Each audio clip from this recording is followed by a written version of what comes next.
Saya baru saja meninggalkan putra-putra Anda di Korea. Mereka luar biasa dalam segala hal. Pada tahun 1950, Korea Utara, atas dukungan Rusia, menginvasi Korea Selatan.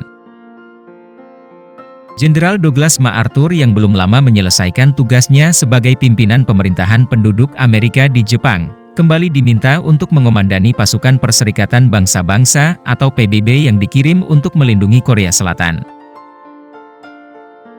Douglas berpendapat bahwa yang diperlukan untuk menghentikan Korea Utara adalah strategi yang sangat agresif, termasuk pemboman terhadap basis-basis militer Cina di Manchuria. Ketika ia menyampaikan usulan ini, ia justru dianggap membangkang dan dibebas tugaskan oleh Presiden Truman yang merasa khawatir strategi agresif Douglas akan membuat Amerika terjebak dalam perang melawan Cina dan Uni Soviet.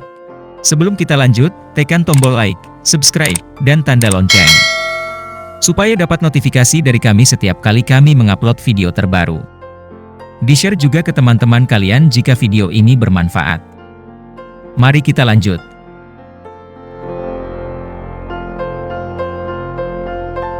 Douglas segera kembali ke Amerika dan memenuhi undangan sidang gabungan Kongres untuk menjelaskan permasalahannya. Ini adalah sesuatu yang belum pernah terjadi. Dalam pidatonya yang dramatis, Douglas menjelaskan posisinya sekaligus mengulangi seruannya untuk dilancarkannya tindakan tegas terhadap Cina demi membendung ancaman komunis. Douglas MacArthur lahir di Little Rock, Arkansas, pada tahun 1880.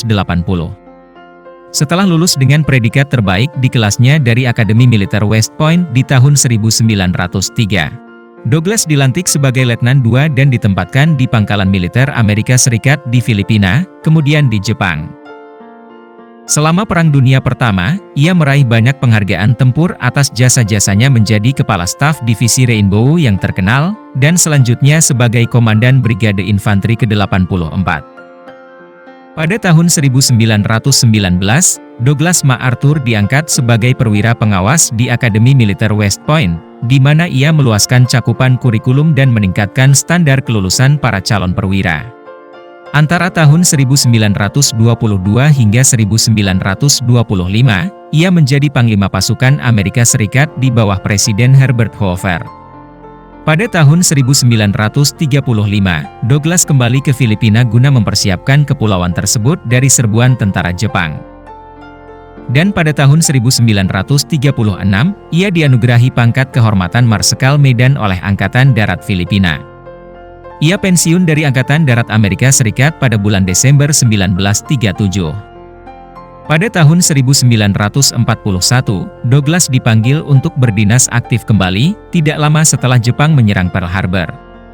Presiden Roosevelt menyerahkan kepadanya komando atas seluruh pasukan Amerika Serikat dan sekutu di Timur Jauh.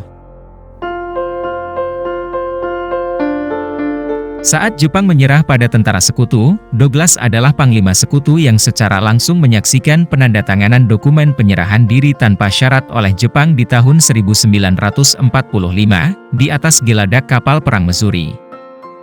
Setelah bertugas untuk terakhir kalinya di Korea Selatan dan kembali ke Amerika Serikat, Douglas menghabiskan 12 tahun terakhir masa hidupnya di New York.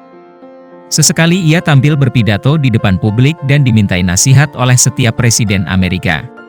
Meskipun arogan, penyendiri, dan agak egois, Douglas juga punya hati yang hangat, pemberani, mau berkorban, dan sangat ahli membuat orang lain setia kepadanya.